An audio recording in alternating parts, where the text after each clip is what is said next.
converting light, that is photon, into electricity, that is voltage, by using solar cells is popularly known as solar photovoltaic cells or solar PV cells. A large majority of solar cells are made of the material called silicon. But a new generation of solar cells are being made using special solutions made of certain organic and inorganic material, which is the focus of this program.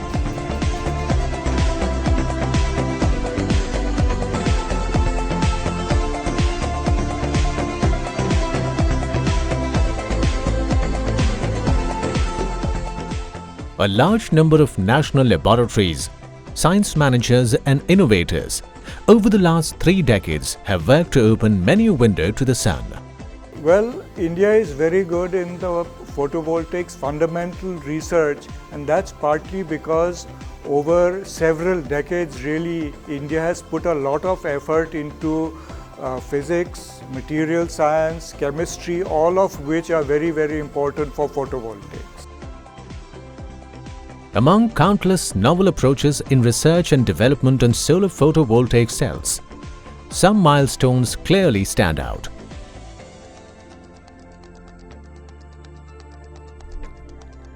They found out novel solar cell processes. They created chemical stations that worked automatically. They set up molding areas. And when it came to coating the solar photovoltaic cells, they designed equipment that did the job exceptionally well, besides developing a host of other technologies. And all of this claims some new space. When the first Indian scientific expedition in 1981 went ahead with special solar photovoltaic power packs. The unmanned offshore oil well counted heavily on solar photovoltaic power systems. Foldable modules of solar photovoltaics breathed life into Everest 1984 expedition, besides other countless achievements. Well, yesteryears they were, of course, but today in this program, taking you to the Indian Institute of Technology at Mumbai, we would attempt to present for you some of the recent advances that are being made in India.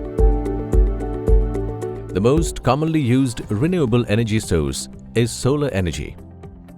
But how is solar energy used to generate electricity? A photovoltaic or PV system is used to convert a solar or light energy into electrical energy. The basic component of the PV system is known as the solar cell. A single solar cell has the capacity to produce about 0.5 volts of electricity. A solar panel or solar module is the combination of several solar cells connected in series to generate usable voltage. A combination of solar panels connected in series is known as solar array and can be used to achieve required current and voltage.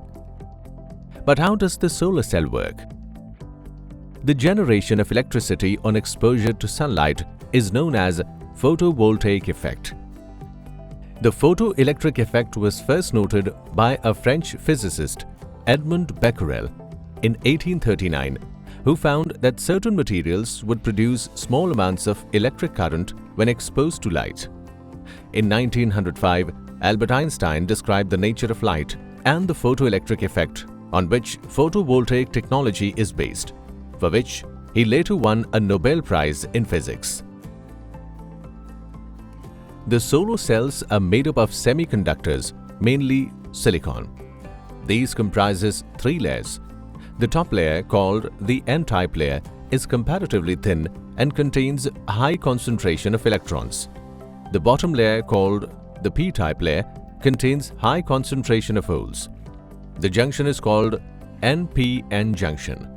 The electrons on the NP-type material try to reach the P region, creating a negatively charged layer. Similarly, the holes of the P-type try to reach the N region, creating a positive charge layer. This region between the 2 layers is known as the depletion region of the semiconductor.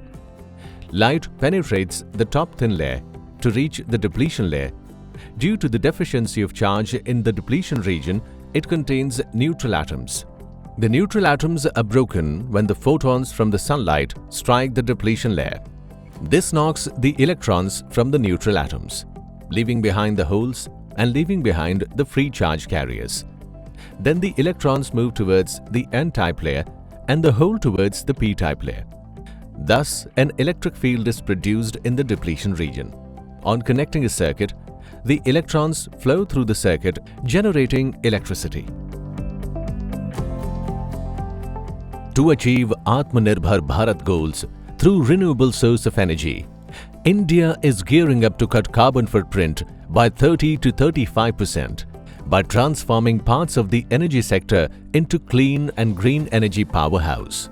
India ranks third in installed capacity of solar photovoltaics after China and the US in the years of 2016 to 2019.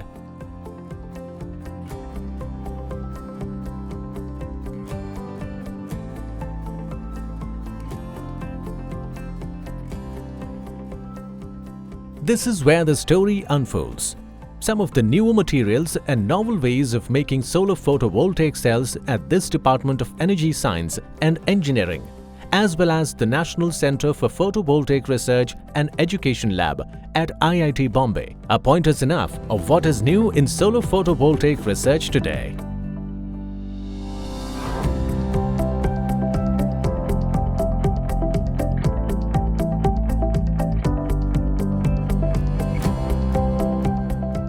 When we met the research group led by Dr. Shaibul Sarkar at IIT Bombay, Dr. Neha was attempting to find better ways of making the novel flexible solar photovoltaic cells last longer and be more stable by using a technique called atomic layer deposition. They prefer calling it encapsulation. Working under vacuum, Dr. Rosa was almost done with putting together a high-voltage solar photovoltaic cell with fairly good current. Though she's also capable of creating a solar PV cells with high voltage but low current, which could be used in a number of special applications.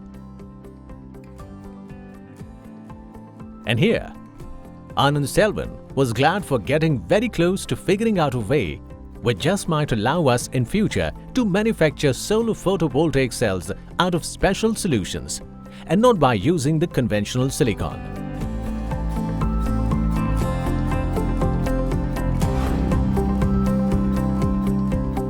Dr. Shaibul Sarkar would share some of the secrets about it later in the program. A closer look reveals the trial by fire that these researchers have been through in reaching the stage of which you just took a quick look. It is the kind of a thing that is called the perovskites. So we had worked on this kind of a perovskites material, okay, which are basically the thermochromic. It's not the photochromic, but it's a thermochromic. So as a function of the temperature, it changes the color. We are not basically competing with the decades of silicon technologies, but we are going to a niche area where this particular technology is needed. The thing that what we are talking about in the lab, where we are talking about the thermochromic devices, the temperature goes up to 45 degrees centigrade, it will turn black. And when it turns black, it absorbs the light, and when it absorbs the light, not only you're inside the house, it will get cooler because that's the greenhouse effect you are basically eliminating. And not only that, they are able to use as a kind of a devices which can generate the power. So for an example, any northern part, let's say Delhi for an example, okay, or anytime Rajasthan, even Gujarat, Madhya Pradesh, where the temperature summer goes pretty high, 40-42 degrees centigrade, and the glasses goes emit much higher temperature than that because of the direct sunlight, that can be used directly as a kind of a curtain, and which goes black, absorbs light, generates power. Well, of course, solar energy, you really are talking about two different types of solar energy. One is the photovoltaics, the other is the concentrated solar power. In both of these cases, we in India have a reasonably good R&D base, and in solar thermal, we actually have a lot of very interesting activities going on.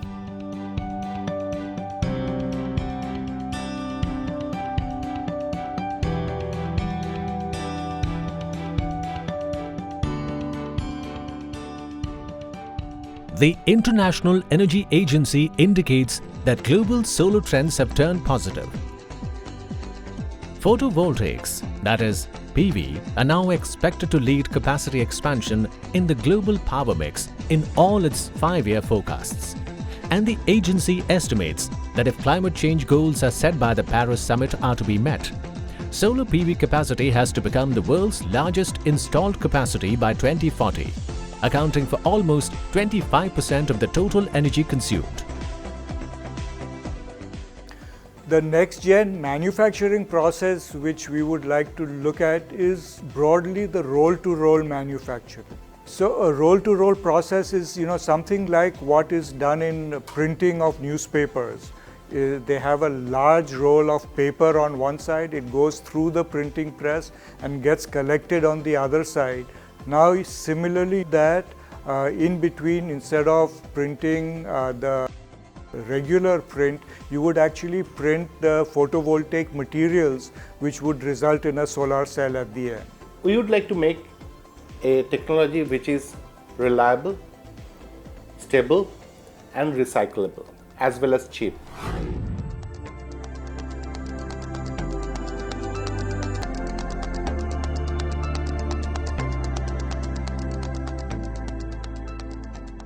So therefore, for an example, if you think about it, that you are going for some hiking or somewhere where you go out, you get the cells, you just stretch it out, just like a curtain, you put it on you make it a device, your things can work, and you come back. Even if it goes bad, we can recycle and give it a fresh cell back to you. It's just like a kind of a mobile battery charger. Another example could be the army, who go to the Siachen or to the border areas. They can use these devices. They can just take it out because it is flexible, so therefore it is a lightweight. Let's say they are coming back after 2 months from the advanced area. They can give it back to the provider. They recycle the things and they will give it back the same, the same hardware back to them so that they can reuse it.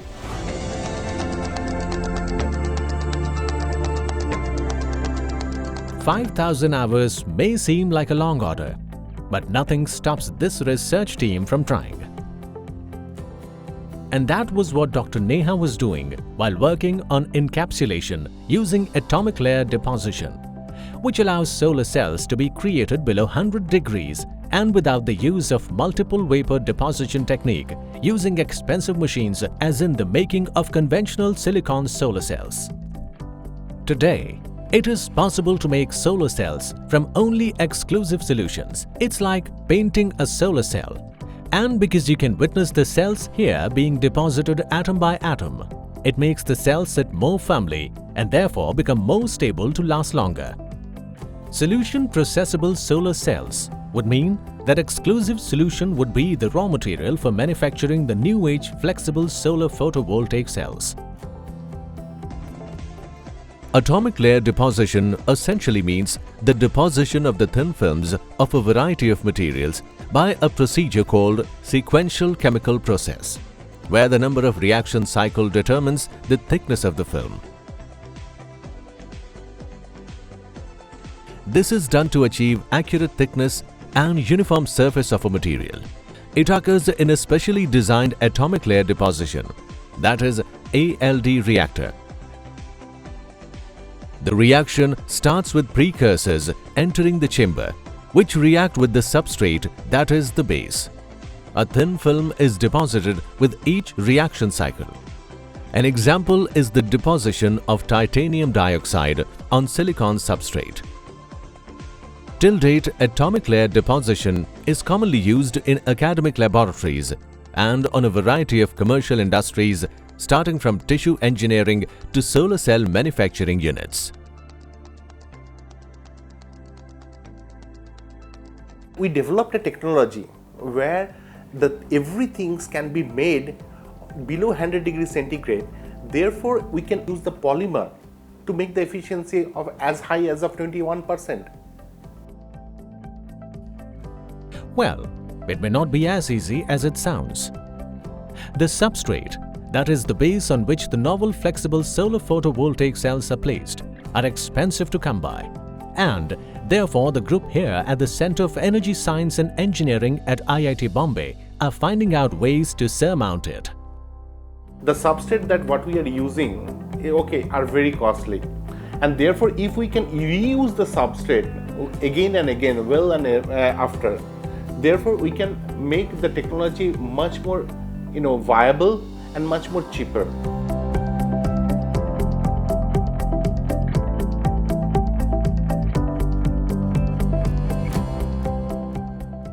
The secret in the solution that holds the promise of making solar photovoltaic cells cheaper, flexible, reusable and stable resides in it being constituted of an organic as well as inorganic components.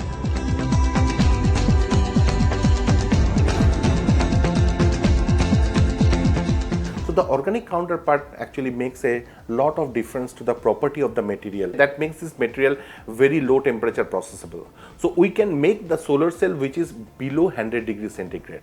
That makes the production process substantially cheaper. And to do this, the energy as well as the infrastructure required would be a lot less, resulting in a lesser energy payback period and a reduced money payback period as well.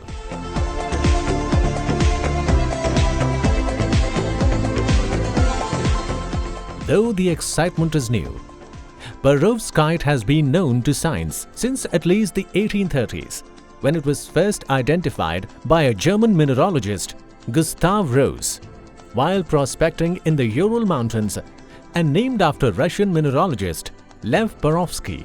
In the following decades, synthesizing the atomic structure of perovskite became easier. But it was not until 2009 that Japanese researcher Tsutomu Miyasaka discovered the perovskites can be used to form photovoltaic solar cells.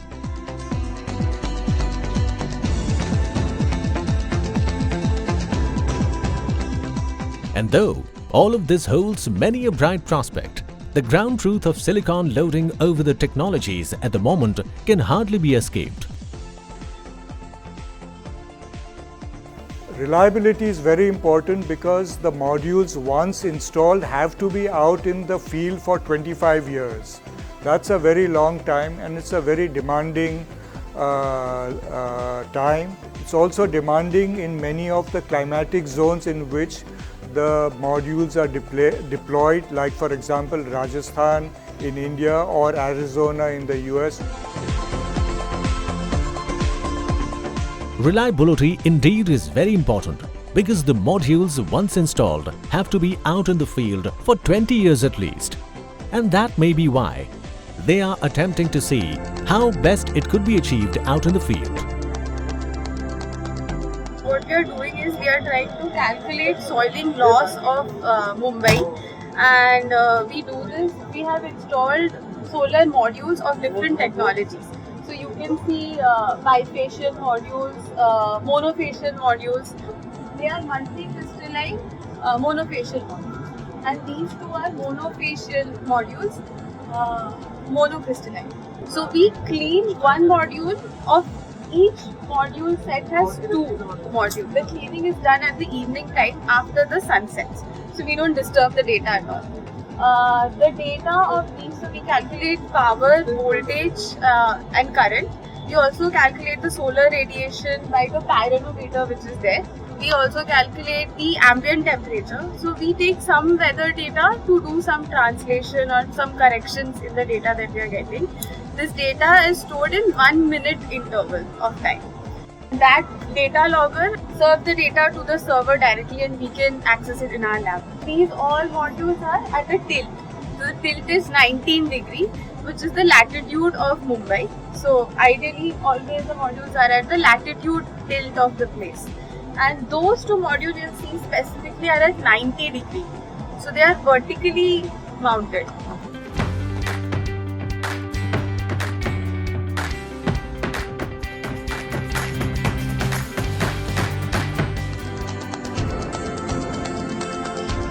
With solar photovoltaic technology evolving, costs coming down and grid connectivity improving, the dream of universal access to clean energy is becoming more real.